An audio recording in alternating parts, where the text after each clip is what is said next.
د افغانستان د جبهه مقاومت ډلې مشر احمد مسعود نوې کړنلاره اعلان کړه. احمد مسعود غواړي چې د طالبانو پر وړاندې جنگ جاري وساتي او یو نوې کړنلاره اعلان کړه.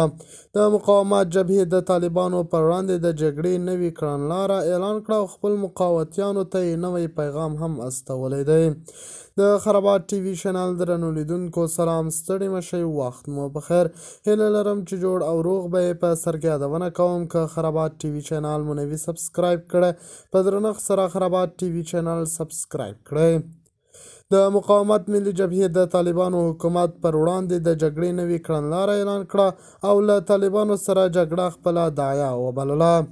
په افغانستان کې د طالبانو له بیا ځلې واکمنېدو د څو کلونو په پوره کېدو سره د افغانستان د ملي مقاومت جبهې د دوی پر وړاندې د جګړې نوې کړنلاره اعلان کړه.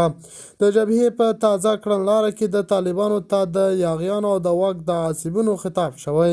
هغه کلمې چې طالبان تل د خپلو مخالفینو ته کارولې اوس یې دوی کاروي.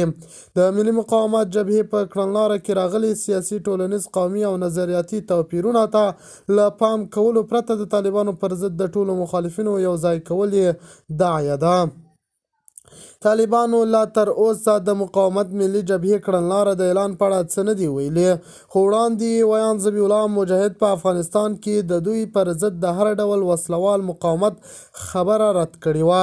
د مقاومت جبهې په کړنلاره کې دا هم راغلي چې دوی په ټول افغانستان کې د غیر متمرکز او هغه نظام چې د خلکو د رایو پر بنسټ رامنځته شوی وي ملاتړ او درناوی به یې وکړي.